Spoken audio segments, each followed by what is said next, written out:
Sí. Ya lo habías dado antes, vale. Hostia. Muy buenas, soy Adrián Susudio y esto es Charlando con Libro. Hoy tenemos de nuevo aquí a David Alayón. Bienvenido de nuevo, David. Muchísimas gracias. Un placer estar por aquí de nuevo.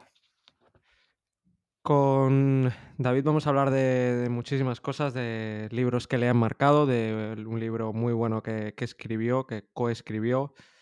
Pero para empezar, David, te quería preguntar un poco que nos explicaras tu trayectoria. Pues, madre mía. A ver, yo siempre digo que mi trayectoria ha sido como muy errática. Es decir, nunca. Hay gente como que tiene súper claro, no sé, cuál es el camino que va a tomar, cuáles son las elecciones que va a tener que realizar profesionalmente. Y lo mío fue como muy errático. De hecho, he tenido que construir la historia al revés. O sea, una vez que he llegado a un cierto punto, he dicho, vale, he hecho todo esto por esto, ¿no? Con este sentido. Entonces, mi trayectoria, digamos, yo estudié ingeniería informática. Ujú. Elegí ingeniería informática básicamente porque me gustaba cacharrar con los ordenadores, porque aprendí a programar muy pequeñito, por algunas cosas, pero en el momento de tener que decidir estaba entre psicología. De hecho, me gustaba mucho la parte de criminología, o sea, la parte más dark de la psicología, y luego la carrera del conservatorio, la carrera de piano. O sea, tres mundos muy parecidos entre sí.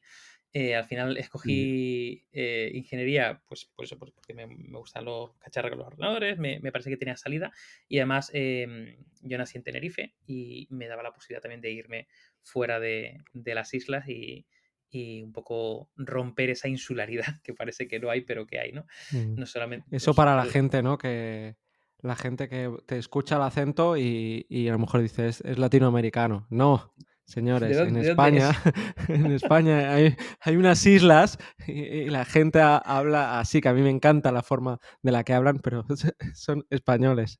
Correcto. De hecho, Vale. yo sé que tengo una mezcla, porque aparte de ser canario, pues hay canarios que pueden no tener, aunque es raro, ¿no? En relación con Venezuela, pero yo sí que tengo relación con Venezuela. Luego, pues viví en Estados Unidos, viví un poco en México, he vivido Ah, en diferentes partes de España, entonces, bueno, ya tengo una mezcla bueno. de Pero acentos aún así que tienes acento canario, me refiero. Aunque no hubieras hubieras vivido, ¿no? La octava isla, que algunos canarios le llaman a Venezuela. a Venezuela. Ya. Sí, sí. Ujú. Pero bueno, te sorprenderías, ¿eh? En Canarias paso como que tengo un acento raro y en España también tengo un acento raro. O sea, tengo un acento raro allá donde mires. Pero bueno, no me importa. Bueno. Bueno, eso Em, significa eso, que has vivido en mil lados. ¿Pero has vivido ya de mayor o de pequeño? Viví de pequeño, por ejemplo, la época en Estados Unidos fue de pequeño, de muy pequeño. Yo tendría Ah, 8 años, 8 años. Sí, le dieron una beca a mi padre de investigación, él es médico, y, okey. y tuve la oportunidad de estar ahí experimentando el último año de middle school. Era como vivir una película estadounidense, claro, evidentemente, en Carolina del Norte. Yo estuve un año viviendo en Winston-Salem, en Carolina del Norte, y la verdad que fue una experiencia, bueno, cualquier experiencia yo creo que da igual la edad que tengas, pero si sobre todo te pasa de pequeño, de salir de, digamos, de tu contexto, ¿no? Y de repente saltar a otro sitio donde hay gaps culturales. Hay otro gap que había muy grande, que es que en Estados Unidos, digamos que yo tenía un año menos que todos. O sea, ellos tienen como un año de decalaje. Entonces, claro, yo era mucho más joven que todos y, por ejemplo, con 11 años, 11 12 años ya ves una gran diferencia, ¿no? Cuando tienes 35 36 pues te da un Sí, poco igual. Pero ahí hay una grandísima diferencia. También es la parte de la pubertad, el comienzo de la adolescencia. Es decir, fue una época bastante interesante. curioso. Entonces ahí aprendiste inglés a tope, ¿no? También. Ahí aprendí inglés a tope de power. Sí, sí, sí, sí. De hecho, yo Claro, en pero ese te fue momento. bien, me refiero. Claro, tú a lo mejor no sé si tú ya venías con un buen inglés. Bueno, O sea, venía con cierto nivel de inglés, no diría que bueno, de hecho, cuando entré en el colegio de allí, yo entré en la clase de refuerzo de inglés, es decir, todas las asignaturas eran asignaturas que compartía con el resto de chicos americanos, aunque había bastante inmigración también. Y luego había una clase de refuerzo de inglés, es decir, lo que sería lengua en España, allí mm, era inglés. y yo no iba al inglés, digamos, con todos los americanos, sino iba a un inglés especial, donde ponían especial esfuerzo. Pero bueno, eso me duró 3, 4 meses, digamos, el primer cuatrimestre. Luego ya di el salto a estar con el resto de gente. Y, okey. y En luego España también es algo así, ¿eh? En España el otro también, día ¿no? oía que eran como 6 meses, te meten en una clase así que nadie habla español, ¿no? Y luego ya te meten en la clase que te toque. Y esa clase es gente a lo mejor, esos primeros 6 meses, gente de 10 años, otras de 15, otros de 13, otras de 8, porque claro, son toda gente que viene de todas partes del y luego ya lo mismo. Pues mismo caso. Y una cosa curiosa, muy curiosa, es que, claro, allí, cuando se habla de que, por ejemplo, en Estados Unidos el nivel de, yo diría antes de llegar a la universidad, todo lo que es antes de la universidad es bastante bajo, el nivel de estudios que tiene, yo doy fe. Ujú. O sea, yo saqué todo matrículas de honor, fui el estudiante del año, y eso que era todo en inglés. Hostia. Saqué todo matrícula, era increíble. Porque el nivel era bastante bajo y eso que tiene ahí un año menos. Entonces, pero bueno, yo recuerdo, por ejemplo, Encima eso, el idioma un año menos. Y bueno, tú también que eres un poco listo, ¿no? Eso también hay que sumarlo, ¿no? A lo soy un mejor poco intuyo, soy no un sé poco por qué. empollón. No, bueno, no era por empollón, era por el otro lado, por inteligente. Pero Puede ser claro. también que hay algo ahí. Ujú, ya. Y, y nada, ¿Y la verdad que estuviste un año o 2 años? un año, estuve un año. Un año. Luego el Okey. resto Mm, de experiencias así más internacionales fue de mayor. Por ejemplo, en México o hubo una época durante 3 años y pico, eso ya viene más adelante, ¿no? Cuando estaba en Inditex, que estuve viajando, pues yo qué sé, 150 días al año, viajando. Entonces fue una auténtica locura. Pero vale, es muy pues interesante, te abre la mente, te abre la mente, te abre la mente. segurísimo, y con esa edad más. Luego cuando volviste a las islas, ¿no? Es que eras otro ya, Otro, segurísimo. totalmente, totalmente. Sí, sí, y muy diferente a tus compañeros, ¿no? Sería como ves el mundo de una forma, buah, Muy diferente y más con claro. esa edad. Sí, sí, sí.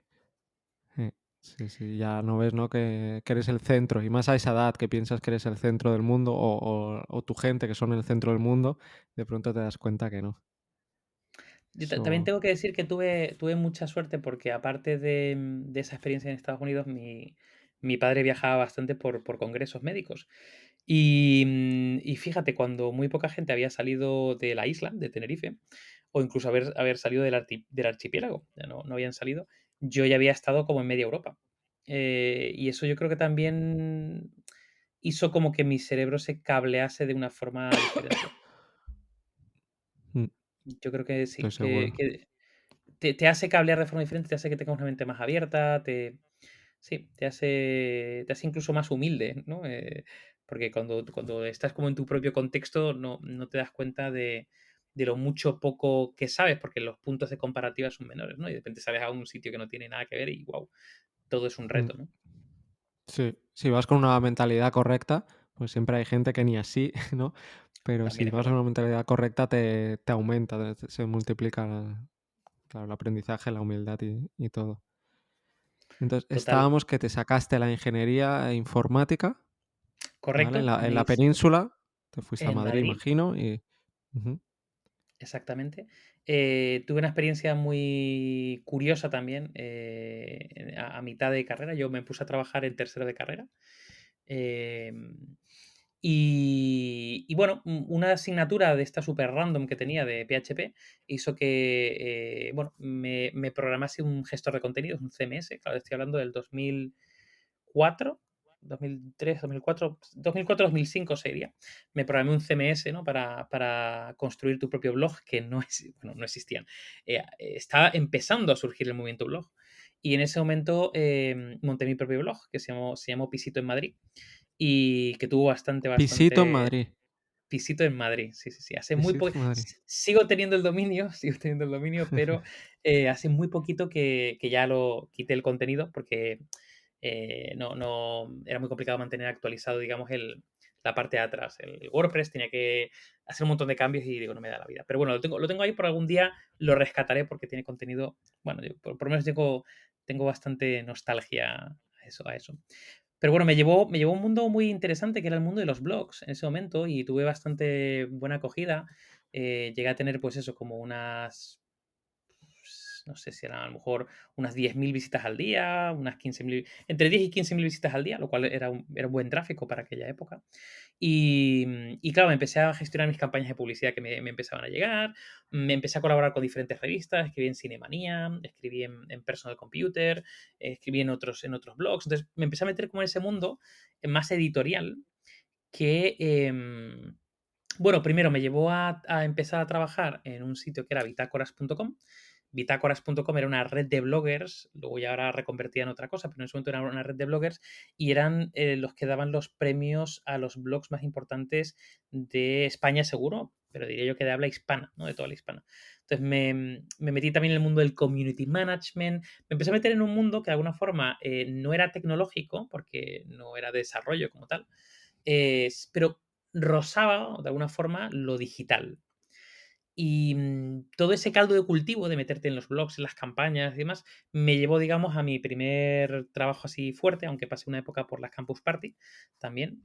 Campus Party era un evento grandísimo que se organizaba en Valencia, luego empezó a crecer en diferentes partes del mundo y ahí tuve una experiencia también muy, muy molona. ¿Cómo no? Primero en Valencia. Primero en Valencia, efectivamente, y luego el resto del mundo. Yo estuve ahí en parte cuando se empezaba a expandir internacionalmente. Evidentemente, yo era un, Ujú. un chavalín, pero yo estaba como muy encargado de la parte del laboratorio, junto con otras dos personas. El laboratorio, que es básicamente intentar plantear retos a la comunidad de los campuseros, gente muy friki, casi todos de corte tecnológico, retos que básicamente tienen que resolver con soluciones tecnológicas y bueno, hicimos un montón de fricadas. Bueno, el caso es que después de todo este caldo de cultivo, cuando termino la carrera, pues conozco a dos personas y tengo mi primer emprendimiento. Esas dos personas eran Miguel Pereira y Fermín Álvarez. Miguel venía de ser el director de marketing del país y luego Fermín venía de un mundo, pues eso, más creativo, de dirección creativa publicitaria o marketingiana, ¿no? Y también conozco a Jacobo Pérez, que era también otro creativo del mundo agencia. Y estaban básicamente montando, ya habían montado una cosa que se llama noise, ruido, y querían montar algo que, bueno, fuese muy centrado en redes sociales. Te estoy hablando del año 2008. Entonces, veían como el auge de las redes sociales, veían como que los blogs ya estaban bastante consolidados en esa época y que, bueno, que quería básicamente dar una agencia, montar una agencia que diese servicio a las grandes empresas en entornos digitales. Y buscaban un tipo muy friki. Un tipo que combinase la parte tecnológica, pero que combinase la parte creativa, que también tuviese algo de conocimiento de marketing. Y claro, de repente yo, por los caldos de cultivos y fregados que me había metido, pues yo tenía como esa mezcla rara. Y empecé con ellos. Y nada, fue una cosa espectacular. Fue un crecimiento muy grande. A mí me hizo madurar muy rápido, porque claro, yo en ese momento tenía 24 años, creo que tendría yo. 24 años. Y claro, fue una maduración espectacular, porque la empresa pasó de ser 5 o 6 personas a ser más de 100 en 2 años y pico. Y en 3 años estamos abriendo en México. Entonces, claro, de repente tuve que empezar a gestionar a gente que me sacaba más experiencia que yo. Y claro, ahí, pues yo qué sé, te pone en un reto constante absolutamente todo. Aparte, todo era nuevo, porque no es que tú pudieses aprender un oficio, es que el oficio era nuevo, porque eran redes sociales, estabas como inventando una categoría, ¿no? Entonces me interesé mucho, pues eso, por el marketing digital, también por la innovación, por la creatividad aplicada a la tecnología. Y me inventé un término que se llama tecnocreatividad, donde montamos un pequeño máster también para formar a perfiles con capacidad creativa y conocimiento tecnológico. Fue una época de viajar mucho, de crecer mucho. Fue una época, además, yo siempre digo que me dejé barba en esa época, porque yo tenía una cara de niño tremenda y si ya tenía poca edad, pues menos edad todavía. Entonces, bueno, la verdad que fue una época muy, muy bonita, muy dura en cuanto a que era trabajar 24/7, o sea, era mundo agencia al más puro estilo, Pero fue una época maravillosa porque, bueno, gran parte de las amistades, aparte de los de la carrera, ¿no?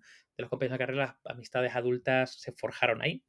Y yo sé que ahí hubo muchísimo, bueno, aparte de un montón de contactos y un montón de cosas, hubo yo creo que una maduración. Yo me vi como un punto de inflexión, una maduración tremenda. Y ahí estuve 6 años. Estuve como el CTO, el director de tecnología, el director de innovación y en el comité de dirección durante 6 añitos. Ujú. ¿Y qué pasó? ¿Por qué te fuiste o qué ocurrió para el siguiente cambio? Pues pues mira, lo que ocurrió básicamente es que, claro, yo no venía del mundo del marketing. Entonces, el mundo del marketing está maravilloso porque te impregna un ritmo espectacular y cosas que se atascan en muchos sitios. Aquí vas a toda leche, pero a toda velocidad.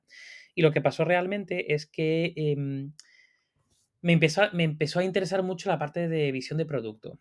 Cuando digo visión de producto es que tú en marketing lo que haces es montas campañas. Inviertes, no sé, 2, 3 meses en montar una campaña, la lanzas, dura 2, 3 semanas, un mes, y se cae y ya estás en otra campaña, ¿no? Entonces, claro, desde el punto de vista de tecnología, eso es una faena. ¿Por qué? Porque estás invirtiendo muchísimos esfuerzos en algo que es efímero. De nadie se va a acordar dentro de un año de tu campaña. Es algo que haya resonado muchísimo, que a lo mejor se acuerda a un porcentaje minoritario de la población, ¿no? Entonces, claro, me interesé mucho la parte de producto y dentro de la parte de producto digital, el mundo startup. Entonces, yo ahí en el último año de Social Noise, de la agencia, me reduje la jornada, me hice un MBA con el objetivo de intentar vincularme con el mundo de emprendimiento, ¿no? Como emprender. Y ahí tuve como diferentes coqueteos, digamos, ¿no? Emprendí con una plataforma que ahora mismo sería innovadora, o sea que fue absurdo lanzarlo en aquella época. De hecho, nos adelantamos mucho, nos adelantamos mucho y yo creo que ni siquiera era básicamente una plataforma que se llama Shopic, que era una plataforma de beacons, de balizas Bluetooth que metías en tiendas y te permitían generar notificaciones a la gente que pasaba por fuera personalizadas, ¿no? Te estoy hablando de esto en el ¿Cómo, cómo, 2012. cómo? Pues O sea, básicamente unos dispositivos que salieron en sí. esa época, que se llaman Ajá, beacons, balizas, y que eran Bluetooth. Luego salieron Wi-Fi, bueno, diferentes tecnologías, pero en ese momento eran Bluetooth. Y te permitían, si tú tenías el Bluetooth abierto, ujú, enviar básicamente una información que le llegaba a tu móvil y en forma de notificación. Y te saltaba una notificación al pasar por delante de una tienda y te puede decir, oye, que tenemos el 30% de descuento en este producto, ¿no? Y si teníamos algo de conocimiento sobre ti, por ejemplo, si tenías alguna aplicación con nuestro SDK instalado, pues podíamos recomendarte algo que sabíamos que te gustaba. Oye, pues Adrián, tienes este libro, porque has pasado por delante del FNAC o de la casa del libro, tienes este libro rebajado, que sabemos que te interesa. Entonces, claro, bueno, nos adelantamos mucho en el tiempo, nos dieron un premio, o sea, genial, pero realmente no conseguimos hacerlo funcionar. Luego monté una segunda startup que se llamaba High Alive, que era una startup para almacenar, digamos, los momentos importantes de tu vida en digital. En vez de las redes sociales, donde la mayor parte es efímero y son cosas del momento, pero te da un poco igual, pues aquí era como atesorar tus momentos, ¿no? Y la verdad que este High Alive fue bien durante una época, levantamos una ronda, ganamos un puesto, digamos, en la aceleradora de Google en Londres. De hecho, la empresa la montamos en Londres. Entonces, fue una época también muy chula, muy interesante, pero ¿pero era era muy para ti mismo? Estoy intentando sí, entender el producto. Era para, era o para sea, era ti. para uno mismo, no para Sí, compartir. lo podías Okey. compartir. Es decir, por ejemplo, este momento, tú y yo ahora Ujú. mismo grabando este programa, es un momento importante para nosotros, imagínate, ¿no? Pues lo documentamos, lo guardamos y lo compartimos. Y entonces sale en tu timeline y en mi timeline. Sale en un timeline de momentos vitales, digamos, momentos importantes. Timeline del propio programa, ¿no? O de la propia o era como Era el una timeline de especie tu de red propia vida. social, pero sin ser red social, ¿o? Claro, era un timeline de tu vida con Ujú, memorias que se pueden compartir por las personas que también han vivido esa memoria, básicamente. ujú. A ver, la idea era Como muy un buena, álbum digital, pero no como solo un de álbum fotos, sino digital. Exactamente, no no solo solo de de fotos, de fotos. cualquier, okey, Podías meter audio, podías meter textos, podías meter un montón de cosillas. El problema de eso es que no lo conseguimos monetizar. O sea, conseguimos okey. tracción de usuarios, pero no conseguimos monetizarlo para sostenerlo. Entonces, bueno, levantamos una ronda y con eso nos duró un tiempo, pero no conseguimos llevarlo al siguiente Pero nivel. luego la gente no estaba dispuesta a pagar, porque No, no, no. es que Ya a es pagar más por difícil atesorar en sus Internet. Muy claro. complicado, tío, y en esa época más todavía, era Sí, muy, muy aún complicado. más. Y luego el tercer emprendimiento así startupero fue una startup que se llama Good, que todavía sigue, G-U-U-D, Good, y se dedica básicamente a, bueno, en su momento era para generar visualizaciones de datos en tiempo real, visualizaciones súper bonitas alrededor de Ajá, eventos, ¿no? Te ibas a un gran ajá. evento, pues a la Madrid, a la Mutua Madrid Open, al campeonato de tenis, o al Wishing Center, a un partido de baloncesto, y las gráficas que salían en las pantallas, las gráficas que salían con información de redes sociales, lo más compartido, el hashtag no sé qué, la foto más no sé cuánto, todo ese tipo de información la manejábamos desde Good. En televisión, por ejemplo, un debate televisivo político, ¿no? Así se mueven las redes sociales de un sitio, no sé, ahí estaba Good, básicamente generando esas gráficas muy molonas. Y ahí siguen. Esa startup yo ya sigo siendo socio, pero yo no estoy en el día a día, pero ahí siguen con un equipo super cracks, ahora muy metido en temas de Twitch, en temas de chatbots, bueno, ya han ido evolucionando, pero siguen básicamente, pues eso, haciendo como manejo de datos e interacciones en la parte más de redes sociales. Ujú, ujú. Y claro, ese funcionó, pero ahí ya te marchaste para montar otra cosa, ¿no? O Claro, para qué? yo ahí me di cuenta que yo tenía un perfil, iniciador e innovador, pero no tenía un perfil de gestor. De hecho, no tengo un perfil de gestor. Se me puede dar mejor o peor, pero una vez que todo está como muy encarrilado, yo estoy ya pensando en otra movida, ¿sabes? Estoy pensando en Claro. entonces, ahí No ya te había mola, ¿no? Eso no es lo que a ti te motiva. Que a lo no, mejor si te pusieras podrías tener perfil, porque dice, no tengo el perfil tal. No, pero es que más que nada es que no te mueve. Y cuando una cosa no te mueve y tienes otra que te mueve, ¿no? Es como, exacto.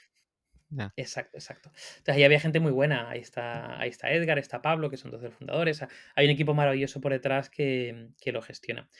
Entonces, yo en ese momento, la verdad que, bueno, era una época donde, me vinculé mucho con el mundo aceleradoras, incubadoras, mundo de inversión, el mundo de inversores, un mundo que me parecía interesante, y estuve, pues, esa época, que más o menos pudo durar, pues eso, unos 3 años, una cosa así.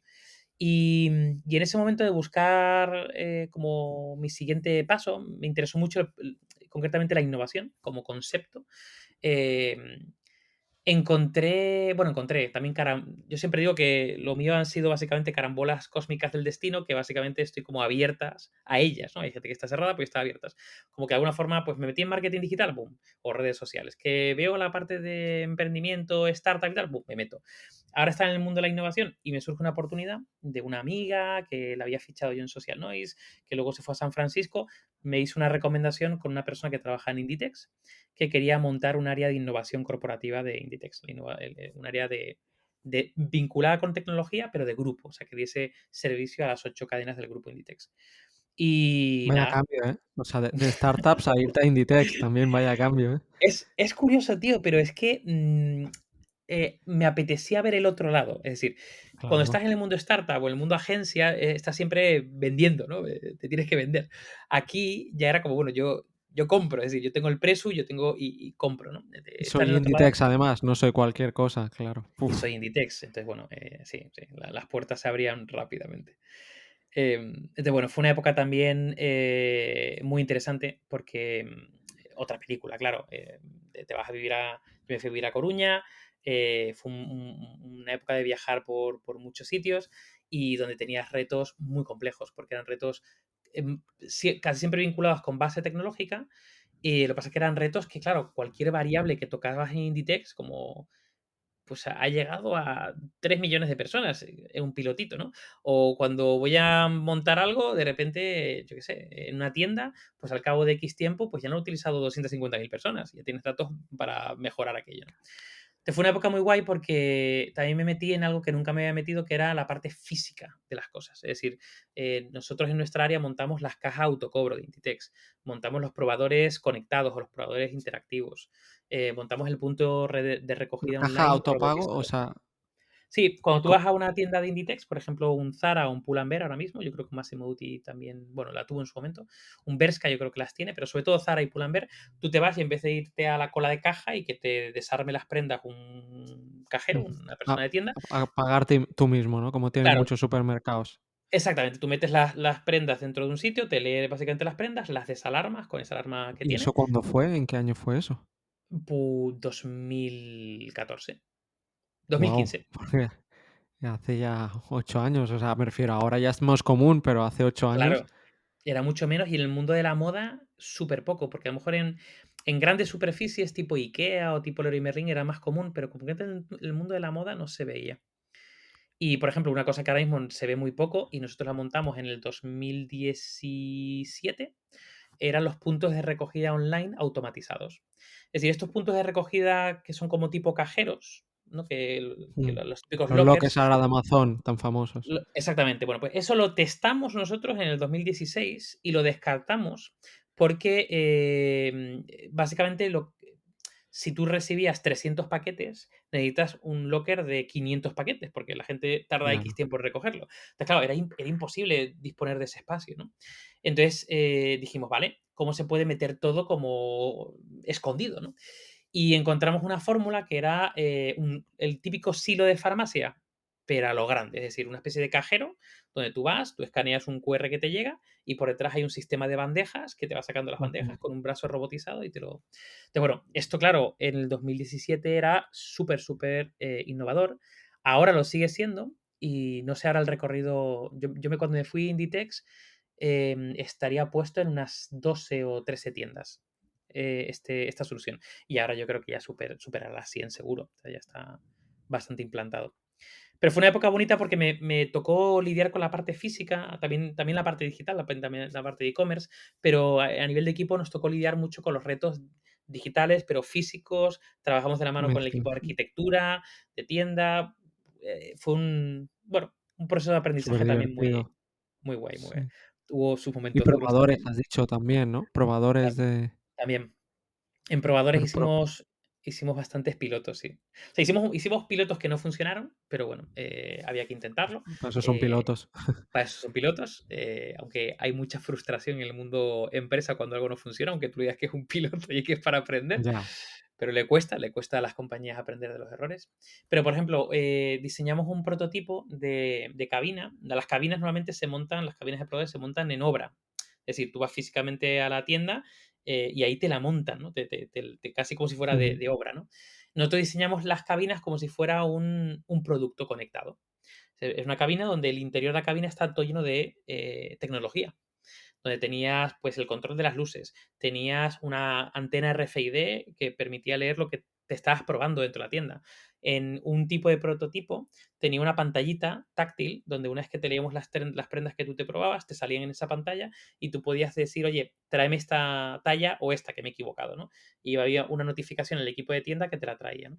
Entonces, hicimos varios experimentos. Al final, el experimento lo que se ha quedado en todas las tiendas, porque hasta este momento no existía, era simplemente la ocupación de probadores. Es decir, antes, antes del 2015, cuando ibas a un Zara, por ejemplo, la forma de ver que el probador estaba ocupado o no era si estaba cerrado la cortina o abriendo la cortina, cortina. Y literalmente. siempre hay el clásico que alguien te la abría y tú: eh". Que no, tal. Bueno, pues ahora hay unas lucecitas arriba, hay un control de ocupación, hay una pantalla a la entrada con control de ocupación, hay unas estadísticas de ocupación. En algunas Guau. hay antenas RFID que lee lo que se prueba la gente y luego no se lleva. Entonces, bueno, hay diferentes cositas que le metimos a los probadores que, bueno, interesantes. Okey. Pues, Y eso tocó hacerlo, superinteresante. eso más tocó hacerlo a nivel mundial, que eso fue la gran locura, porque era como, Pero tenemos que como a implementar esta nivel solución. mundial. Claro, pues tenemos que implementar esta solución. ¿Dónde la implementamos? Ah, pues abre una tienda en Johannesburgo. Vamos a implementarlo allí. Pues Y te vas os allí. ibais allí además, Claro, ¿no? nos Claro. íbamos el equipo siempre que estamos en fase de prototipo, en fase de testing, íbamos nosotros a implementarlo y luego a testarlo. Es decir, nos quedábamos allí, ver cómo lo Claro. utilizaban, cogíamos datos, le poníamos métricas y luego analizábamos los datos de uso. Sí, sí, sí. Y bueno, y hay proyectos que, saldrán algún día, saldrán algún día. Que todavía que hicimos, testamos y funcionaban bien. De hecho, hace muy poquito en una tienda de Zara vi una cosa que dije yo: "Oh, van a empezar a utilizar esto", que ya lo testamos en su momento y lo validamos, así que bueno. Pero bueno, Es la difícil para innovación, ti, para pasar delante de un Zara y no entrar, por si acaso para ¿no? Ves, pasas delante de un Zara y dices: "Voy a entrar a ver si han implementado esto de que hace 7 años que", ¿no? Es como mira, después de los 3 años y pico, yendo a tantas tiendas, porque también hicimos mucho online. online, incluso también hicimos mucho para el equipo de recursos humanos, de formación y de talento. Hicimos, por ejemplo, una experiencia que yo creo todavía sigue, una experiencia de realidad virtual que hacía training de los empleados. Una experiencia de 15 minutos donde cualquier persona okey. que contrataba pues te ponía retos de organización de almacén, de cobrar, de no sé qué, hace como lo que se llama el Serious Game y lo hacíamos, ¿no?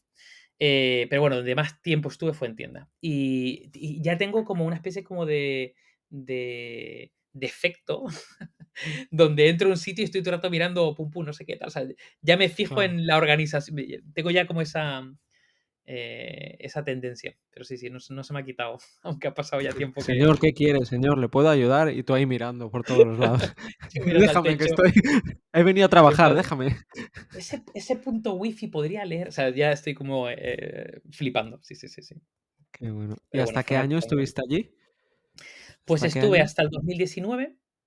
Okey. estuve hasta el 2019 y el 2019, bueno, antes monté lo que sería mi segundo gran emprendimiento, porque lo de Good y tal, pues fue un emprendimiento donde yo participé y donde empujé y tal, y también participo en muchas startups pequeñitas, pero bueno, más como advisor, como asesor. Pero mi segundo así como gran emprendimiento, pues fue Innuba. Innuba es una consultora de innovación muy vinculada con la sostenibilidad e impacto positivo, ¿no? El foco es o que las grandes organizaciones transicionen, ¿no? Los transformemos para llevarlas a modelos de negocio más sostenibles, con S mayúscula, no solamente económico, sino social y medioambientalmente, y luego que proyectos de impacto positivo, como pueden ser ONGs, fundaciones y demás, incrementen su impacto, pues ayudándoles a que pues, meterles más tecnología o meterle más innovación, ¿no? Entonces, esta Innuba lo montamos yo estando, o sea, lo montamos en el 2015, 2016, pero claro, yo no estuve los primeros años en Innova. O sea, yo lo monté, pero yo estaba en Inditex y había dos personas maravillosas, María y José, que digamos, empujaron esos primeros años. Y en el 2019 yo dejo Inditex, me vuelvo otra vez a Madrid, de Coruña, y me vuelvo a Innova. Y el objetivo es darle un empujón fuerte a Innova y ponerlo en el mapa. Y la verdad que fue un año maravilloso y espectacular también, porque todo de alguna forma lo que yo llevaba, también lo que llevaba José y lo que llevaba María por sus trayectorias, lo pusimos como en favor de generar proyectos que tenían una trascendencia, ¿no? Un impacto positivo grande. ¿Puedes decir algún proyecto? ¿Comentar algún proyecto concreto? Sí, de hecho, tenemos proyectos súper variopintos. Te pongo así como ejemplos. Para Celnex, ¿no? IBEX 35, empresa de infraestructuras de telecomunicaciones, le montamos una aceleradora de emprendedores sociales en entorno rural que trabajan con la conectividad. Entonces, es un programa que acelera, acompaña, ayuda a emprendedores sociales que operan básicamente a través de la conectividad para intentar reducir las brechas, al principio territoriales en entorno rural, pero luego, por ejemplo, con personas mayores o con algún tipo de discapacidad. Otro proyecto podía ser, por ejemplo, para Leroy Merlin. Con Leroy Merlin lo que hicimos fue un proyecto más estratégico, donde casi que le redefinimos su propósito y su modelo organizativo para integrar el impacto positivo en el centro de todas sus decisiones. Esto pasó en el 2019 y fíjate, hace muy poquito, hace nada, han lanzado una línea de productos positivos. O sea que de alguna forma ahí ves un poco el arco, ¿no? La estrategia y cómo tienen que pasar como 3 años, dos, 3 años, hasta que llegue Ujú. a negocio, ¿no? Pero bueno, ese fue Y otro proyecto genere que la hicimos. moda también, ¿no? O sea, se Exactamente. junta eso con vuestro trabajo con la moda, que ahora está de moda eso, ¿no? Sí, Entonces ese es el riesgo, claro. Que esté de moda puede ser bueno y malo. Puede ser bueno porque de alguna forma ya estás como en la cresta de la ola, porque nosotros ya veníamos de hacer cosas antes. Pero por otro lado, claro, cuando algo está de moda, todo empieza como de alguna forma a confundirse, ¿no? Es decir, la sostenibilidad, pues que tenía un significado súper claro en el 2015, ahora todo es sostenibilidad, todo es impacto positivo, todo es, y si todo es, nada es. Entonces, claro, ahí entramos en un territorio bastante pantanoso. Pero bueno, nosotros lo que intentamos en el fondo es empujar, pues esos proyectos que tengan o que generen un proceso de transformación en pro de un impacto positivo o impacto positivo directo. Por ponerte un tercer ejemplo, hicimos un proyecto para el Hospital de la Paz y la Fundación Uno entre 100.000 que lucha contra la leucemia infantil y este es un proyecto puramente tecnológico, aunque tiene una parte de espacio físico, y es que básicamente montamos junto con un estudio de arquitectura, un espacio en la azotea del Hospital de la Paz, un espacio que lo llamamos el gimnasio. Bueno, se llama la aceleradora porque acelera la recuperación de niños que pasa por un proceso oncológico y es como un gimnasio. Entonces, es espectacular, súper chulo. Y nosotros lo que hemos hecho, aparte de crear el servicio, o sea, coger la información suficiente para diseñar ese gimnasio, hemos diseñado una aplicación que la utilizan los terapeutas para recoger información de cómo los niños mejoran por hacer diferentes ejercicios y eso va también a un equipo de investigadores. Entonces, digamos, el objetivo es investigar cómo el ejercicio físico mejora la rehabilitación de niños que pasan por una quimio, en el fondo, por un proceso oncológico, y cómo eso puede revertir a mejorar esa rehabilitación, básicamente. Entonces, por ponerte Mm, 3 ejemplos que no tienen nada que ver, uno es más innovación, otro más tecnología y otro más estrategia. ¿y algún ejemplo de alguna ONG? Porque creo que has comentado que también trabajáis. Sí, pues mira, con ONGs, de hecho, con ONGs hemos empezado a trabajar muy duramente los últimos 3 años, yo creo que casi desde la pandemia.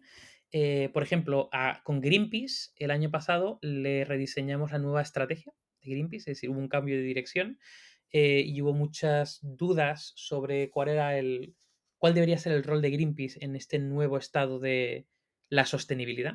Y entonces le ayudamos a definir ese rol. Y ahora, por ejemplo, con UNICEF, que ya tenemos un proyecto de 5 meses, que empezó en verano de este año. Es un proyecto principalmente de comunicación, o sea, es decir, estamos ayudándoles a comunicar estratégicamente las acciones de innovación de UNICEF y luego vamos a montar un grandísimo evento en noviembre, el 29 y 30 de noviembre, alrededor de proyectos de innovación con o para la acción social o con impacto positivo para la adolescencia y la infancia. Entonces, bueno, sería también otra tipología que es más comunicación y contenidos. No, no diría marketing, porque no queremos vender nada, pero comunicación y contenidos, incluso producción. ¿No? Esta es como la producción de un gran evento. Claro, ¿cuántos sois ahora en la Pues, empresa, en Innova? pues mira, es una muy buena pregunta. No lo sabes. Básicamente, Espera, a ver. es que tiene trampa la respuesta. O sea, nosotros nos definimos como que tenemos una estructura acordeón, ¿vale? Nos dividimos como en tres círculos concéntricos. Tenemos un círculo core, un equipo core, que sería como el Innuba Core, que somos 18 personas ahora mismo, a día de hoy.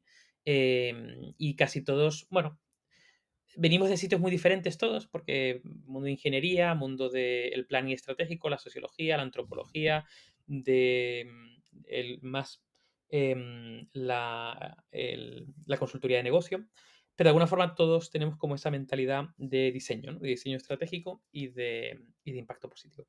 Luego está el siguiente círculo, que tenemos que son expertos freelance, ¿no?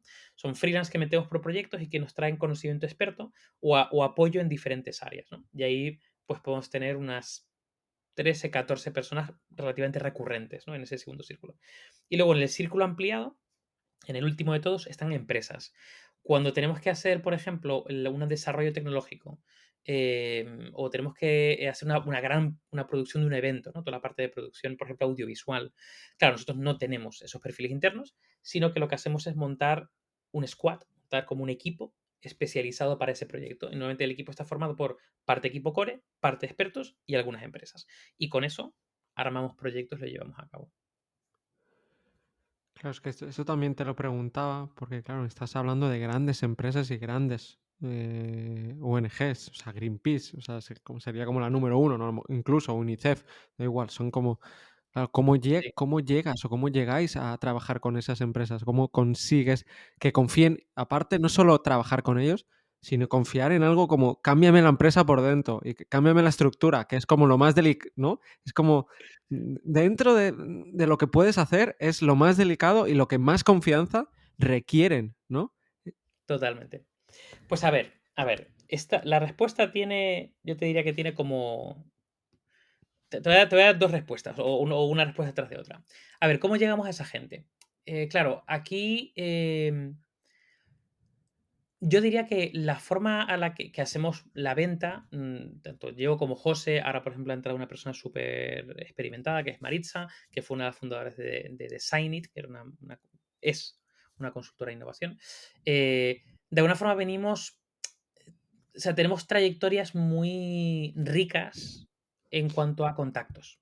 Es decir, Mm, y sobre todo creo que hemos hecho las cosas bien históricamente, en el sentido de que mm, nos conocen, confían en nosotros, hemos hecho proyectos en el pasado y de alguna forma es muy fácil que, si, por ejemplo, yo tengo contacto en el mundo del marketing o tecnología, pero no en sostenibilidad, es muy, muy fácil que te deriven, ¿no? Y de alguna forma ya entras no por puerta fría, sino por, bueno, por una puerta como de confianza o de recomendación, un poco de boca a oreja, ¿no? mm, Luego, por otro lado, otra de las cosas que en este caso me ocurre mucho a mí es que yo he ido, pues, poco a poco y sin quererlo, porque es una cosa que nunca lo pensé, pero yo creo que un poco mi vocación por compartir contenido y, pues, yo qué sé, estoy en muchas charlas, estoy en muchos foros, estoy en muchas clases, el tema del libro, el tema del podcast de Heavy Mental, que lo escucha mucho, la newsletter, que Future Today, o sea, hay como muchas piezas que te empiezan a conocer. Y muchos de los contactos vienen a raíz de ahí. Incluso si hago un contacto medio frío, pero es del sector del impacto positivo, la innovación, de alguna forma te ubican ya, ¿no? Entonces, es un contacto diferente. Y luego el hecho de que te abra la puerta para que transfórmame la organización. Bueno, aquí ojalá que fuera tan sencillo. No, a ver, yo creo que al final nuestros procesos son procesos muy agile, en el sentido de, aunque tengamos la visión de transformarte la compañía, empezamos haciendo pequeños proyectos que de alguna forma luego se van haciendo más grandes, como el típico efecto bola de nieve, ¿no? Pero nunca abordamos en la transformación porque primero, porque sería imposible para nosotros abordar eso. Y segundo, porque tampoco creemos que funcionaría, ¿no? Es decir, es mejor ir generando como diferentes puntos. Yo muchas veces utilizo la metáfora de que somos hackers, ¿no? Somos hackers de compañías. Vemos ahí como las vulnerabilidades y empezamos ahí a meternos en diferentes sitios. Y llega un punto con el tiempo que hay cosas que han calado y han generado una transformación más mayor, ¿no? Más profunda, digamos. ok, ya entiendo, sí. Confianza para entrar y luego confianza para hacer algo grande. Exacto. Y que esa confianza se genera a través de años, pero sobre todo trabajo, demostrarlo y obviamente, claro. Y tú también, entiendo, claro, que ahora tú inviertes en startups. Has estado en el mundo de startups, eh, y tú Sí. también, te quería preguntar si inviertes en general, pero, bueno, me imagino que tú lo que inviertes es en startups, ¿no? Más que a lo mejor inviertes en índices bursátiles, no lo sé, en una parte, o en inmobiliario, o a lo mejor, eres más de startups porque estás en ese mundo, ¿no? Y como que quieres participar y Pues mira, te diré, tengo mi portfolio de inversión bastante diversificado. De hecho, excepto en el mundo inmobiliario, que es el mundo donde todavía no me he metido, y es algo que probablemente me meta en breve. Pero en el resto me he metido en todo. O sea, en el mundo de startup, por un lado, históricamente yo he hecho un trueque, lo que se llama un work for equity, ¿no? Es decir, yo ayudo a startups a cambio de equity en vez de que me paguen. Entonces tengo ujú, pequeñas participaciones de muchas startups, ¿no? Eh, en los últimos años sí que he invertido. Reinvertí en Good, en la propia startup, pero también, por ejemplo, he metido en Hemper, que es una empresa de moda sostenible. Principalmente lo que hacen es trabajar de manera muy consciente con diferentes colectivos del Nepal, y hacen un tipo muy específico de prendas y de accesorios, ¿no? ujú. Y luego en Eura, que es, digamos, Eura es más conocido y es Sí, digamos, la carne, si se puede llamar carne, de origen natural, ¿no? Digamos que son o hamburguesas o palitos de pollo y tal, pero que de origen natural, de origen vegetal, es decir, no es de sí. origen animal. El que Entonces, más bueno, conocido de Eura es el que simula el pollo, el que simula el pollo, creo yo. efectivamente, El que simula el pollo y es que parece pollo, es porque yo he probado muchos y Eura para mí es de la marca muy que más conseguido. parece. Sí, más Sí, sí, sí, sí. conseguido. ¿Y tú empezaste ahí del principio? No, no, ¿O no, en no, o no. en Yo en Eura y en Emper simplemente he invertido. Hubo una ronda de inversión donde buscaban inversores y ahí sí que invertí. pero en qué ronda me refiero? ¿A Eh, de las primeras o más tarde? Porque No, eso no, no, más tarde, más tarde. más tarde. Diría no es la última que han lanzado, pero tarde, tarde, tarde. Okey. Igual que Emper también. Y luego en bolsa llevo invirtiendo mucho tiempo. Bueno, mucho tiempo, desde el 2014, 2013. Ujú. y bastante diversificado también. ¿Empresas o Mucho. índices o? Pues, siempre históricamente, me he centrado en empresas y además como en las mismas empresas, es decir, y además casi todas son de base tecnológica, que conocía muy bien y demás, y he invertido en ellas, invertido, reinvertido, desinvertido, invertido, o sea, siempre con ellas. Y luego en índices, digamos que he cogido específicamente uno que es Indexa Capital y voy a través de ellos y además cojo el paquete, digamos, de índices ESG, o sea, los índices más de impacto positivo. Okey. Sí, esa sería como la inversión más de índices. En algún punto invertí en índices de manera yo, pero en este caso, como estoy invirtiendo ya en empresas de manera, digamos, individual, la parte de índices lo he metido con Indexa. Ujú, Y, ujú. Más no puedes estar metido, ¿eh? En sostenibilidad, me refiero. Ya cuando uno mete sus dineros, sus ahorros en eso, ya es la prueba final. Después de prueba al montar una final. empresa, después de trabajar, de hacer cambio en 1000 empresas, ya encima metes tus dineros ahí, y ya es como Prueba final y absoluta, y absoluta. Y luego, bueno, no tiene nada que ver con la sostenibilidad, pero bueno, el mundo cripto también es un mundo donde invertí. Hace mucho tiempo que no he movido nada de dinero, pero invertí, pues eso, en el 2000 finales de 2014. guau. Pues eso es muy pronto, ¿eh? Está bien, estuvo bien invertido ahí. Bueno, claro, Pero bueno, digamos que hay de todo. Hay cosas que se han ido a sí. la. Porque además yo en ese momento, aparte de invertir algo en Bitcoin, invertí digamos, en muchas pequeñas monedas que estaban por debajo del dólar en ese momento. Entonces, bueno, algunas pues han crecido y han ido bien y otras pues se han quedado donde están. Pero bueno, Claro, también es fue que otro experimento. sí, por supuesto, pero es que, por ejemplo, has dicho tú el Bitcoin 2014-2015. Ahora mismo eso se ha hecho 1%. Y no Más, están en o más, ¿no? sí, sí. Claro, o sea, Más sí, y hace en el 20 a finales del 2020, bueno, o sea, estaba estaba muchísimo más, claro, estaba en 60.000, 60 y pico mil, casi 70.000 llegó. sí, sí, sí, exacto, finales de 2021, exacto, sí, llegó a casi $60.000. O 2021 Claro, efectivamente. sí, cada Pero ciclo, bueno, sí, sí. vamos a ver, Pero bueno, a pero qué nada, a qué nos pero lleva este siguiente ciclo.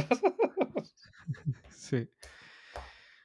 Em, entonces quería también, ya lo has sacado tú, que participas en un podcast, ¿no? En Heavy Mental no lo conoce nadie, ¿no? Casi nadie, muy conocido. ¿Cómo surgió esto? ¿Cómo lo montasteis? ¿Cómo? Buah, pues esto, básicamente esto fue, época de pandemia. Yo conocía, bueno, en Heavy Mental somos 3 personas, ¿no? Javier Recuenco, Miki y yo. Y yo a Miki lo conozco de hace siglos, lo conozco de, pues eso, de la época de los blogs. Él tenía un blog que se llama Soy Geek, cuando yo tenía uno que se llamaba Pisito Madrid, como he dicho, y a partir de ahí, bueno, nos hemos visto en muchas caras. Él entró en Social Noise también, luego ahora él está en Inditex, bueno, hemos tenido como mucha vinculación, ¿no? Es uno de mis mejores amigos. Y luego con Javier Recuenco, también lo conocí en la época de Social e hicimos muy buenas migas, la verdad. La época de Social, ¿no? Es la época de agencia y desde entonces, bueno, pues nos hemos estado en proyectos, nos hemos invitado a cosas, hemos participado en charlas, yo lo he invitado como profe, nos hemos rozado mucho. Entonces, bueno, diciendo gilipolleces, porque eran gilipolleces en la época de pandemia, por un chat que teníamos por WhatsApp y no sé qué, tal, y alguna quedada que hicimos en digital, Miki dijo, oye, ¿y si grabamos estas cosas que estamos diciendo y tal? ¿Y si montamos un podcast? Esto de sujétame el cubata, sujétame el cubata, ¿a que no montamos un podcast? Bueno, pues esa idea de Miki básicamente llevó a, bueno, pensemos un nombre, tal, empezamos a soltar chorrada, Jaime Mental, no sé qué tal. Pues un logo, no sé qué, oye, una web, venga, grabamos, ¿de qué coño? Y a partir de ahí, bueno, la verdad que sin quererlo, porque Javi además se encarga todo el rato de recordarlo, de decir, si lo hubiésemos planificado no hubiéramos conseguido esto, y digo, es verdad. Es decir, porque fue una cosa como muy sin pretensiones joder, hemos llegado a un punto donde pues hemos creado un estilo, un formato, hemos ido ampliando, ¿no? Al principio eran como los heavy mental, que eran los tres hablando sobre un tema un poco más sesudo y un tema un poco más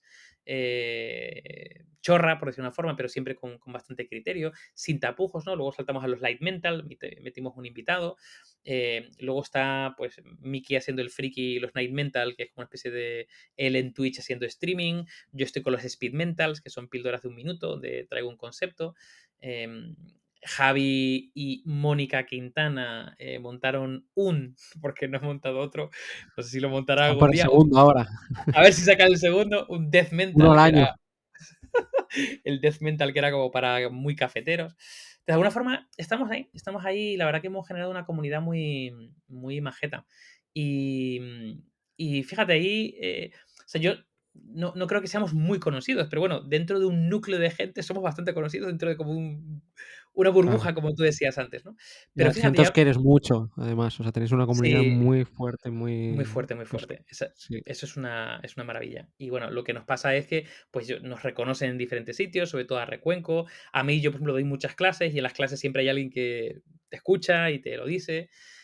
A Miki también. A Miki le pasó hace poco que le pararon un avión en plan de, oye, ¿tú eres Miki de Heavy Mental? Y luego yo tengo una anécdota buenísima, pero buenísima, porque me parece como lo más friki. Hace muy poco estaba fue un viaje a Barcelona y estaba comiendo con un amigo en Barcelona en un restaurante de ramen. Además, es un tipo, saludos para Eloy, un tipo que siempre que quedamos vamos a comer ramen porque nos encanta el ramen, ¿no? Entonces fuimos a un sitio súper pequeñito, habría como, no sé, 7 mesas pegaditas, ¿no? Así como... Y de repente él pide algo, dice una chorrada, yo me río, y de repente noto como alguien que me toca el hombro y yo me giro, ¿no? Y hay una mesa donde hay dos chicas y una chica me está mirando así con cara de con mirada perdida, ¿no? Y yo, o sea, a lo mejor fueron 2 segundos, pero a mí me parecieron como 30 segundos. En plan de, me quiere decir algo, pero no me dice nada. Y me dice, oye, ¿tú eres David de Heavy Mental? Y yo, ¿what? Y me dice, es que no estaba seguro porque te he reconocido por la risa. En plan de, te escucho, pero no te veo porque no veo los Ah, vídeos, te escucho, y es que qué te he fuerte. reconocido por la risa, tío. Y digo, wow. Y ahí también te das cuenta del poder tan íntimo que tiene el podcast, que tiene la voz. Porque cuando tú no ves a la persona, claro, y además es una cosa como muy íntima, es como si alguien estuviese contando algo al oído, ¿no? Entonces, hay mucho poder en la voz. Y bueno, ya ahora estamos viendo como el nuevo boom de los podcasts, porque yo recuerdo Sí. el primer boom de los podcasts, recuerdo incluso de ir a unas jornadas de podcasting en Alicante, que eran súper famosas, donde había unos tíos muy frikis que tenían un podcast que se llama Café Log, que lo petaba en su momento. Y te estoy hablando que eso eran 2008, 2007, imagínate. Uf. O sea que ahora estamos viendo la segunda gran época del podcasting. Pues también has comentado que tienes una newsletter, ¿no? Sí, Eh, Future este Today. Future Today. Este fue otro experimento. Esto de los experimentos mola. Esto, yo tengo una máxima que es la de Feynman, la de Richard Feynman, básicamente, que es de alguna forma que tienes que explicarlo de manera sencilla, o si no sabes explicarlo de manera sencilla es que no lo has aprendido, ¿no? No lo has entendido, no lo has aprehendido, ¿no? Interiorizado lo suficiente, ¿no? H. Y Ujú. una de las cosas que yo intento aplicar siempre para aprender algo, y como siempre quiero aprender algo nuevo, pues siempre lo estoy aplicando, es intentar contárselo a otro o enseñarlo a otro cuando ya ha adquirido un cierto nivel, ¿no? Pero como mínimo contárselo a otro. Y ese contárselo a otro pues puede ser en el podcast de Heavy Mental, puede ser en redes sociales, en publicaciones, puede ser en formato blog o en formato newsletter, ¿no? Entonces, yo en la época en el último año de Inditex, monté un blog que se llama Future Today en la plataforma Medium y me propuse escribir un artículo diario. Había artículos muy pequeñitos, muy pequeñitos, muy pequeñitos, y otros más grandes. Entonces, grandes, uno a la semana, uno cada 10 días, y el resto eran pequeñitos, era curación de contenidos, pero bueno. Pero mi objetivo era básicamente compartirlo con el afán de yo aprender. Y ahora que ese Claro. experimento moló, porque al final no hice 365, porque además en verano dije desconecto, tal, o sea, ya hice como 300, no me acuerdo cuánto, 320 o 315. Y cuando terminé, el blog todavía sigue ahí. Si se busca Future Today Medium sale, que tiene 33, 300 y pico. Y además eran artículos vinculados con perspectiva estratégica, diseño de futuros, diseño especulativo, todo este mundo que era como el siguiente mundo que me interesaba meterme, ¿no? Y aprendí muy rápido porque, claro, me obligaba a leer y compartir. Y claro, cuando terminó, un montón de gente me dijo, oye, pero vas a continuar, ¿no? Y yo, me pegó un tiro, o sea, decir, este es un ejercicio que he hecho yo para intentar aprender, pero no puedo continuar. Entonces, durante una época lo dejé ahí bloqueado y digo, joder, ¿y si lo convierto en newsletter? Ahora que empiezan también las newsletters. Y en ese momento, nada, empecé el dominio de futuretoday.com, en vez de llevarlo a Medium, pues lo llevé primero a un MailChimp, y ahora está en un Substack, lo cambié hace poco a un Substack. Y quería hacer una versión en inglés porque en LinkedIn tengo mucha gente que solamente habla inglés, que me sigue, y tengo una comunidad bastante grande en LinkedIn. Entonces, tengo Future Today en la newsletter de LinkedIn en inglés y futuretoday.es la versión en español. Y publico uno cada semana y básicamente recomiendo 10 noticias así interesantes, vinculados con temas de futuros. Algunas son propiamente de futuros, de perspectiva estratégica, otras son de edición genética o de inteligencia artificial, ahora con mucha inteligencia artificial, pero cosas que de alguna forma nos proyecten, ¿no?, hacia posibles futuros. Y además ahora ya le meto un libro y una peli semanal o una serie semanal recomiendo.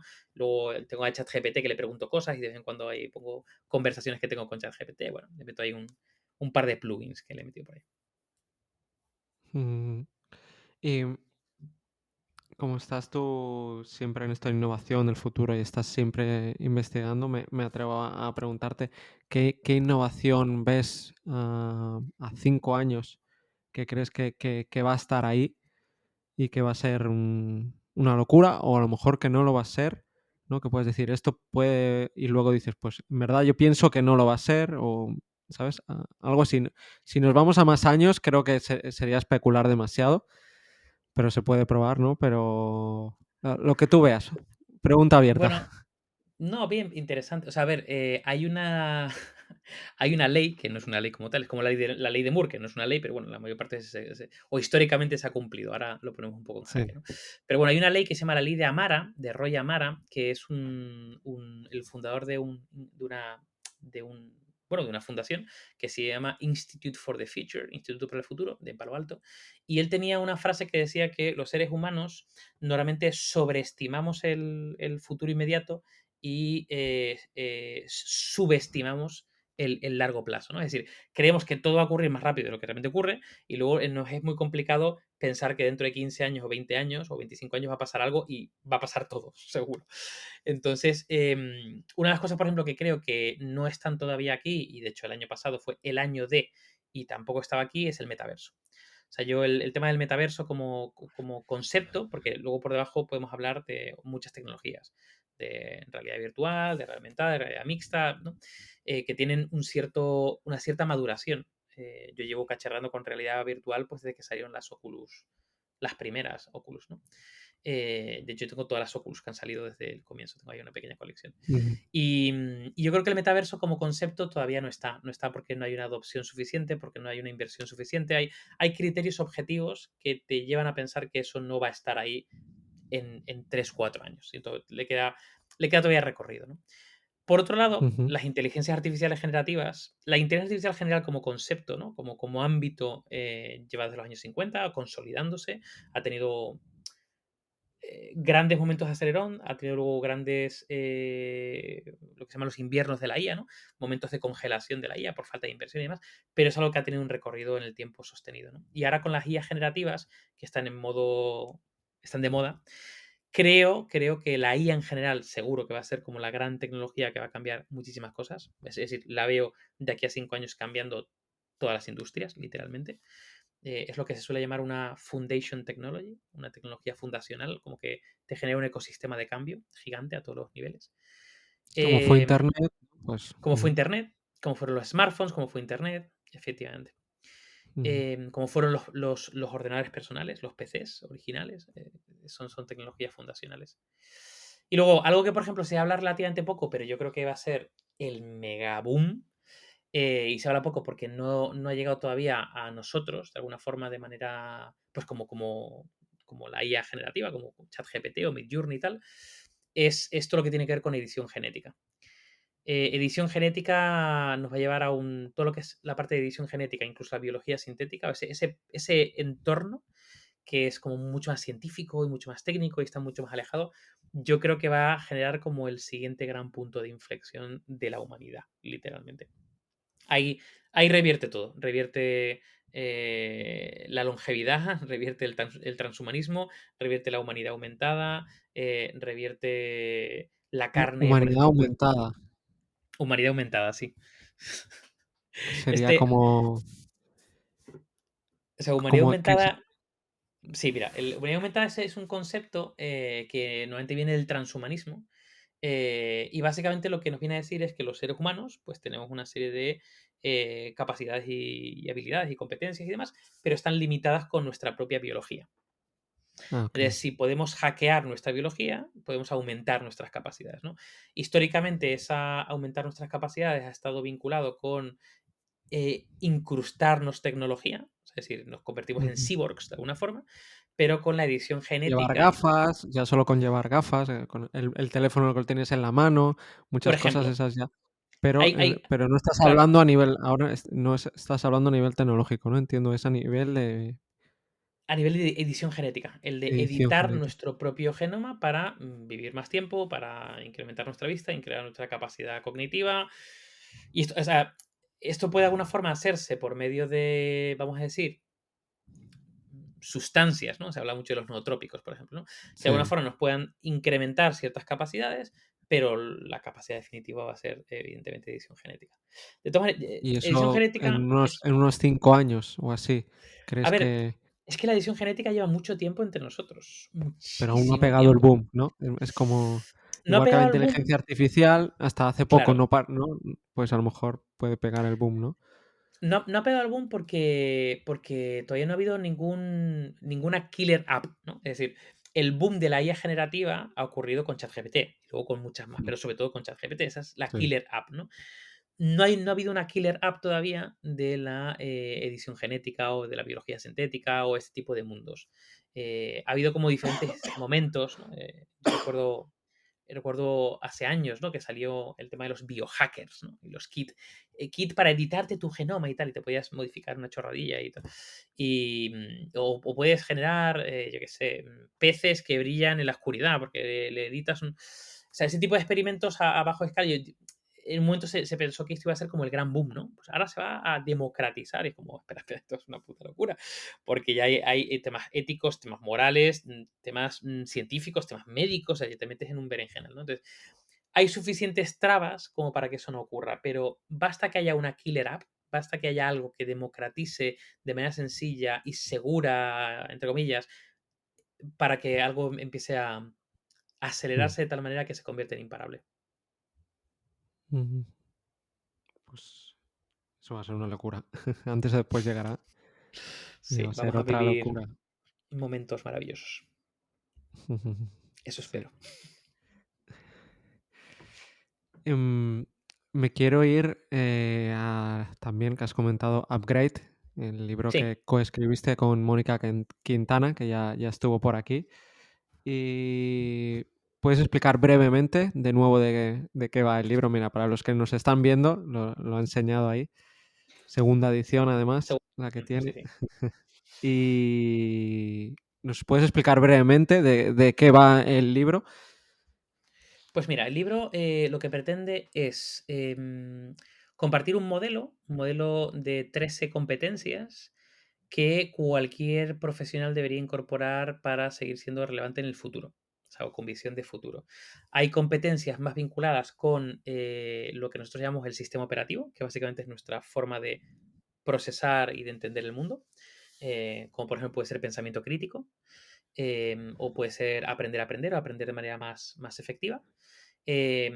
Una serie de competencias más vinculadas con lo que llamamos aplicaciones de sistema operativo, ¿no? Los siguientes serían descárgate o instálate nuevas aplicaciones que tienen que ver básicamente con los cómo, ¿no? Con las formas de hacer las cosas. Metodologías de innovación, productividad personal, em, diseño de futuros, ¿no? Por ejemplo, anticipación del futuro. Serie de competencias que tiene que ver más con la aplicabilidad de las cosas, ¿no? Y luego el último bloque, que es algo así como cuida tu hardware, y nuestro hardware es nuestro cuerpo, ¿no? Hablando de transhumanismo. Y ahí hablamos básicamente sobre el sueño, el dormir, el descanso, sobre la alimentación y cómo nos influye en nuestro propio rendimiento también cognitivo. O, por ejemplo, tenemos un último capítulo, que es el capítulo más transhumanista o más, un poco más futurista, donde hablamos de, nos adentramos un poco al futuro y decimos que ese tipo de cosas de humanidad aumentada y demás, pues van a ser significativas en el futuro.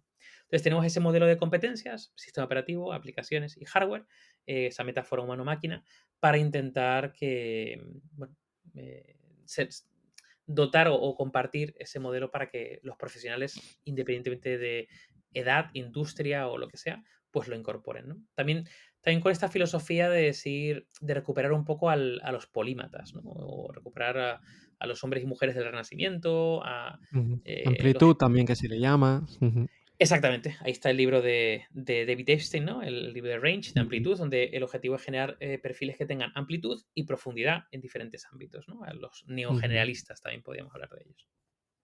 ujú. Quien quiera saber alguno de los libros, de los muchos libros de los que bebe, Upgrade, tenéis la entrevista con Mónica, que ahí desgranó alguno de ellos. Pero yo quería preguntarte, porque ya lo has dicho tú, que habláis de 1000 cosas en el libro, o sea, es un libro que te abre 1000 puertas, o sea, te lees ese libro y luego tienes que estar 3 años leyéndote libros, Correcto. es básicamente te da un poquito de 1000 cosas súper interesantes.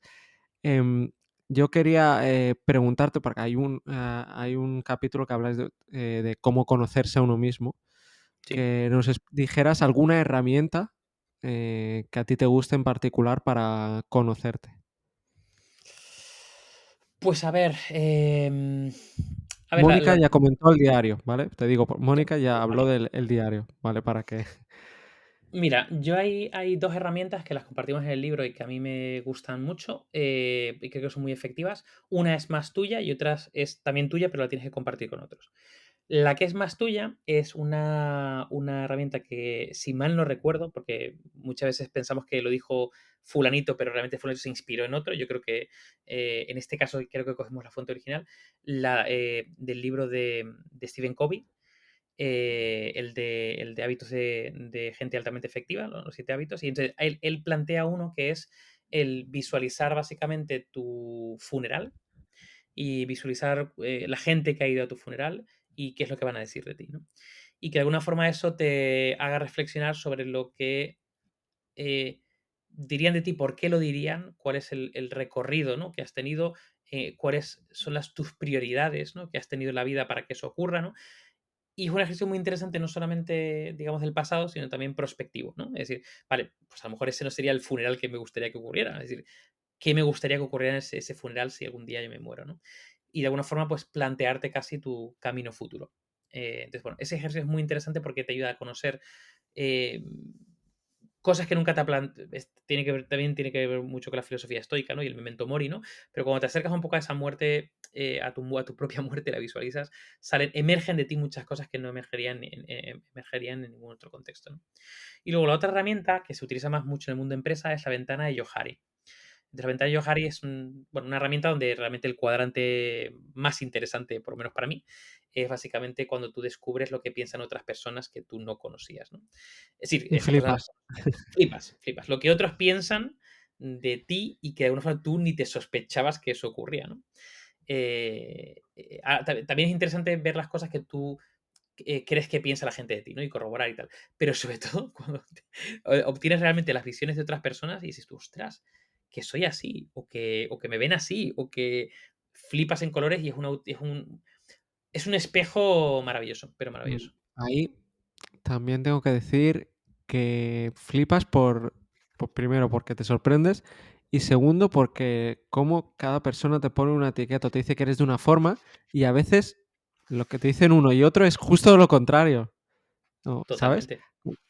Porque con cada persona eres distinto o también la has conocido en un momento de tu vida distinto y al final tampoco puedes quedarte con la visión, porque es una visión parcial, que tiene esa otra persona, pero sí que te ayuda a abrirte mucho más y a ver, dice, pues una parte de mí o un yo, de todos mis yos, es así. Y yo no me había dado cuenta que muestro este yo con esta persona. Totalmente, totalmente de acuerdo. Ujú. Y también tenía otra pregunta sobre Upgrade, que, bueno, lo has dicho tú, ¿no? De cómo aprender a aprender. Y habláis del método DIS, de D, I y 3 S, ¿no? Creo que es de Sí, Tim Ferriss, si no me de Tim equivoco. Ferriss. Sí. ¿Qué es este método? Bueno, de hecho es el método DIS y luego sacó el DIS Café. Sacó la versión, Discafé. sí, sacó la versión luego digamos, como de poner en práctica, porque el método DIS, que digamos que es un método que muchas veces está muy vinculado con simplemente aprender en el sentido de procesar la información y retenerla en tu mente, pero luego sacó el tema básicamente el, el acrónimo CAFE para ponerle básicamente la puesta en práctica. O sea, como, digamos que o lo pones en práctica de alguna forma, o si no vas a acabar Ujú, olvidando, ¿no? claro. Y a ver, claro, es interesante ver a Tim Ferriss, porque Tim Ferriss bueno, es el autor, bueno, de mil cosas, pero bueno, yo lo primero que me leí de él fue La semana laboral de 4 horas, y es un mega canalla, es un canalla que le mola literalmente hackear el sistema, ¿no? Entonces, en este punto de hackeo del sistema, el tío como que estaba muy obsesionado por intentar incorporar de manera muy rápida nuevo conocimiento. Es decir, su premisa es cómo puedo incorporar de manera lo más rápido posible, digamos, lo que quiero aprender, ¿no? Y ahí hay mucha gente que de alguna forma hay mucha filosofía alrededor de, oye, no tienes por qué convertirte en experto, puedes coger parte de ese conocimiento, el suficiente como para que te sirva a tener criterios sobre un cierto ámbito y demás, ¿no? Entonces, bueno, Tim Ferriss en la parte del DIS lo que hace principalmente es deconstruir el conocimiento, es decir, no, si quiero aprender algo, no tengo que aprenderlo todo, sino como lo deconstruyo. Selecciono las partes más importantes, ¿no?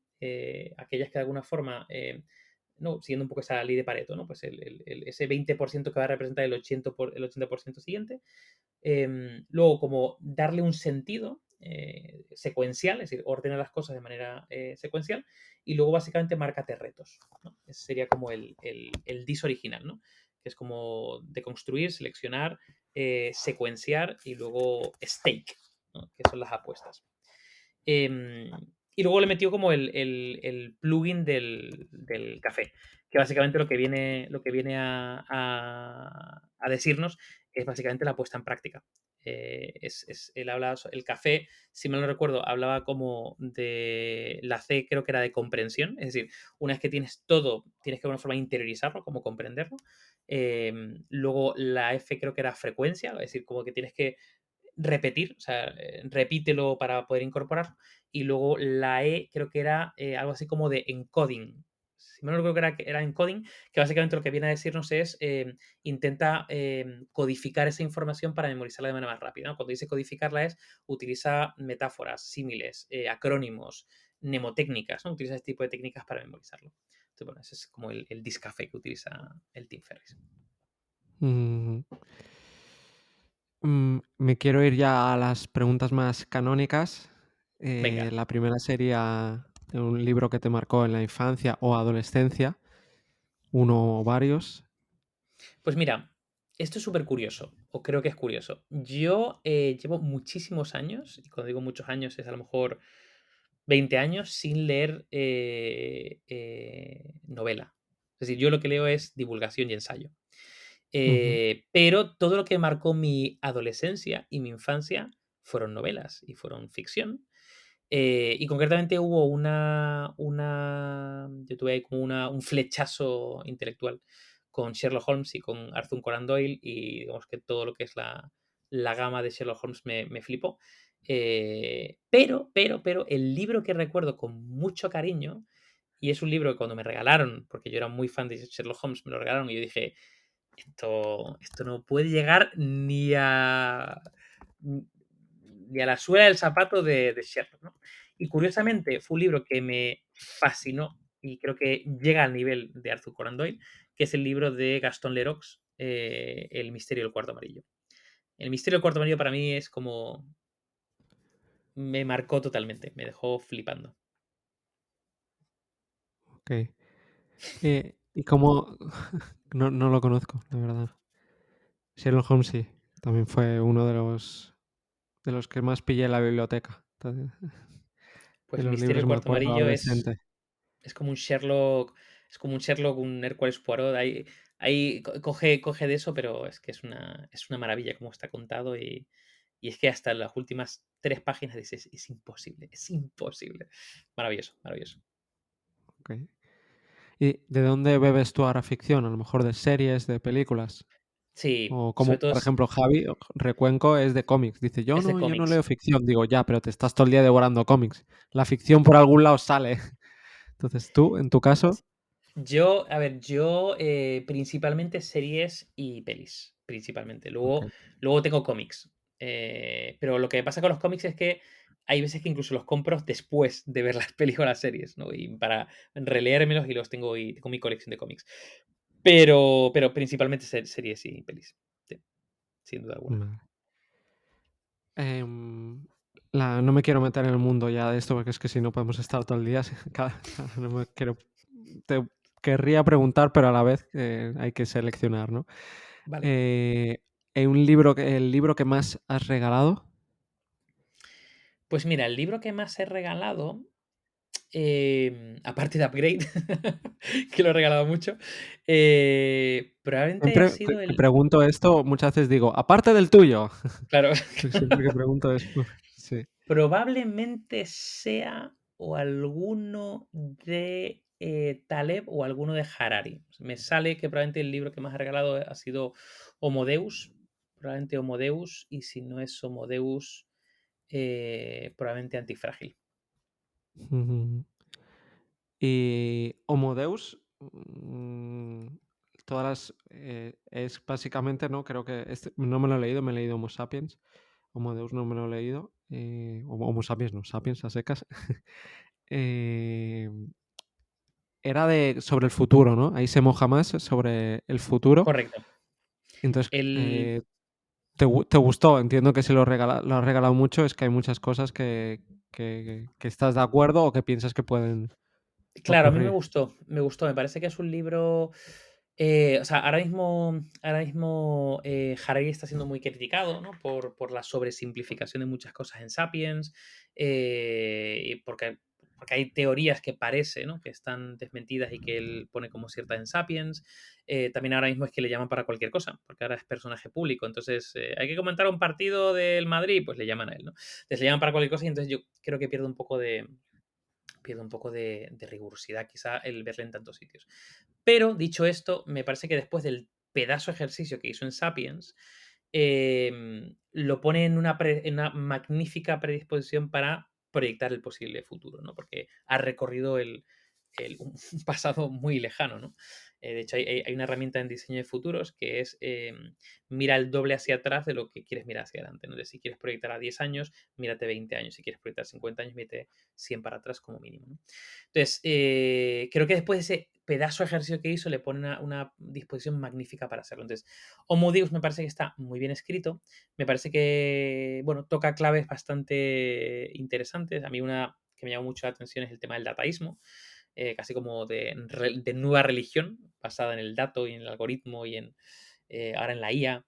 Eh, pero sí, o sea, me parece que es un libro muy accesible y por eso lo regalo mucho para, bueno, personas que de alguna forma temen el futuro o le está costando como imaginar el futuro. Me parece un libro que entra muy bien.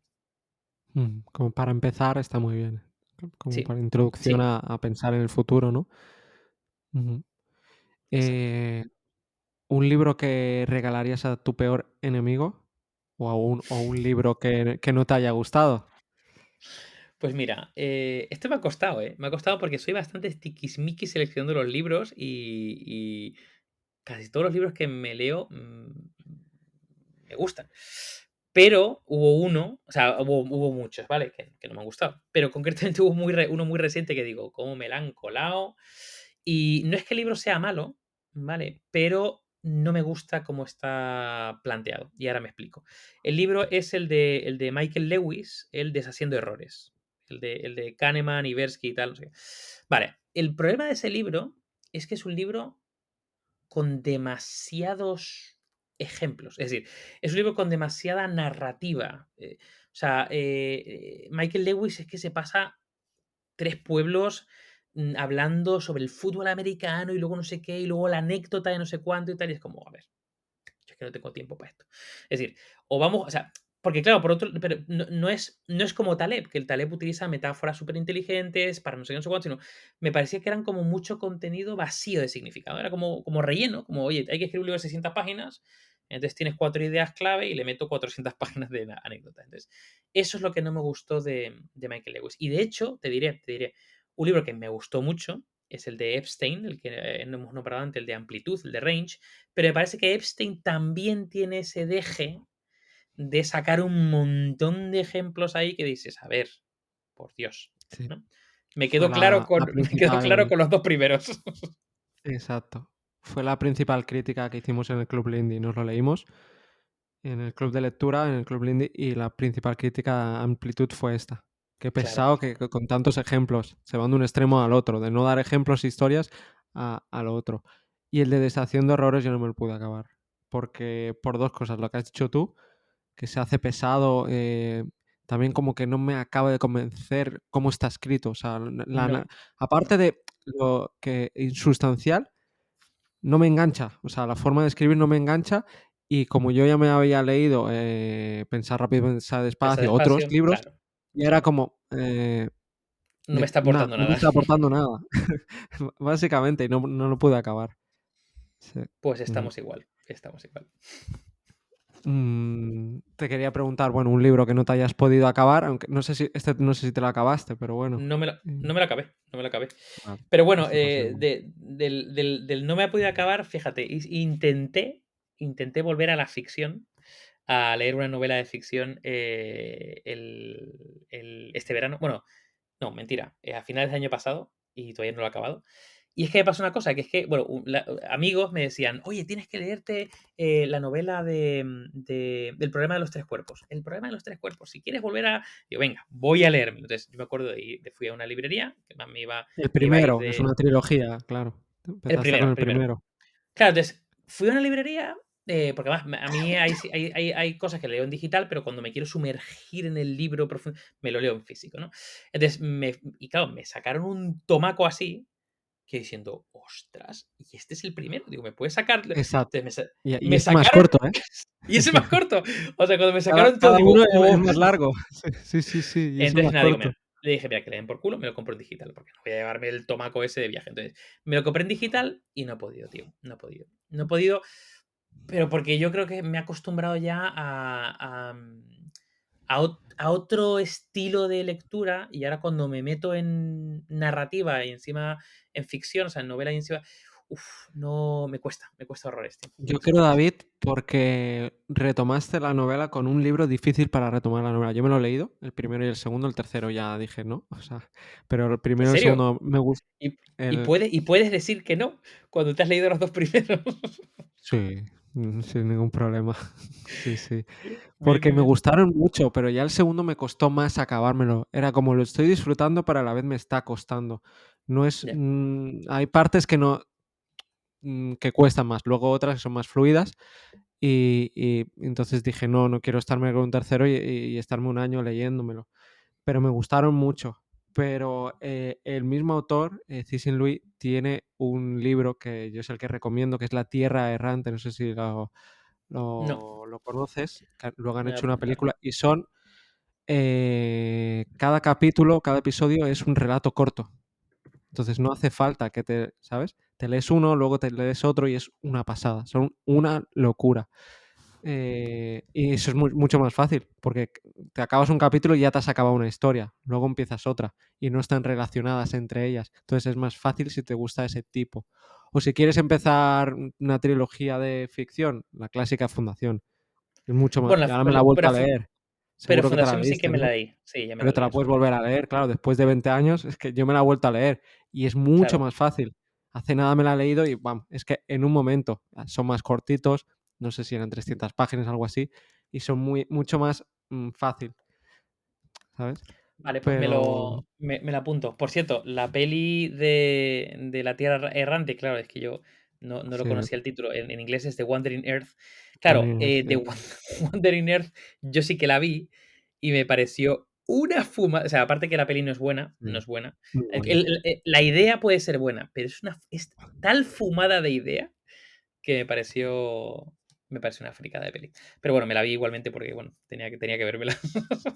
Si de Pues todos, chino cada episodio, sí, pues cada episodio es una fumada, una idea distinta y son una locura, son muy buenos. Sí, y si bueno, te gusta este, pues sí, ya te diré, si te gusta este y te empiezas a enganchar, ya te puedo decir, porque a mí también me mola mucho eso, pero claro, hay que buscar uno que retomar algo, póntelo fácil, ¿no? Como dice James Clear.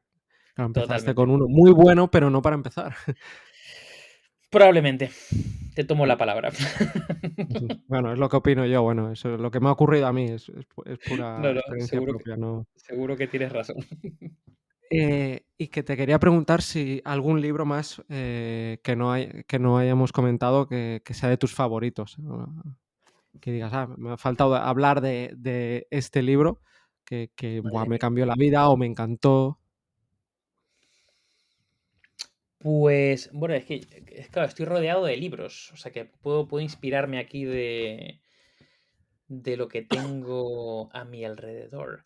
Mira, por ejemplo, aquí, claro, es que aquí hay varios libros bastante interesantes. Por ejemplo, el libro de Thinking in Systems de Donella Meadows, el de Ujú, pensamiento en pensar en sistemas, ese, por ejemplo, sistemas. ese, por ejemplo, me pareció un libro súper, súper interesante. A alguna gente le parece un poco pesado, incluso un poco técnico en algunos casos, pero a mí me pareció un libro muy, muy potente. Ah, bueno, mira, A tengo por mí aquí el buen hay sí, gente que dice eso, ¿eh? Pero a mí no me lo parece para lo que podría ser, porque dices, pero exactamente, de lo que te está hablando realmente, más fácil no te lo puedo poner. O sea, si lo exacto. quieres más fácil ya no puedes hablar de sistemas complejos. Si lo quieres más fácil, entonces no hay entonces, Hasta con ujú, dibujitos, hasta con sí. dibujitos. Y ejemplos así Eh, sencillitos, básicos, ejemplos muy ujú. básicos. Sí, sí, sí. El Es un libro grifo, que que sí. se lee muy bien, se lee muy bien. Ujú. Y, tengo por aquí, por ejemplo, El buen ancestro. El buen ancestro es un libro poco conocido, Sí, que no me lo parece conozco. fascinante, porque es un libro que habla, en definitiva, del futuro y del impacto positivo, em, pero desde cómo podemos pensar en el largo plazo en el mundo cortoplacista. Y, lo escribimos ¿De un quién es? filósofo, el apellido es Snerik, Snerik. A ver, un segundo. Es que siempre nunca lo pronuncio bien, tío. ¿Cómo pensar a largo plazo? Ah, vale, okey. Ujú. Roman no, Snarik, Roman. Es que te Snarik. te vaya preguntita te he hecho yo, ¿eh? Sí, Vaya, es que el apellido tú es Roman. como sí, sí, es claro. Es que Es el que es apellido como Bersky. Sí, yo digo, es Bersky, Tversky, bueno, ni idea.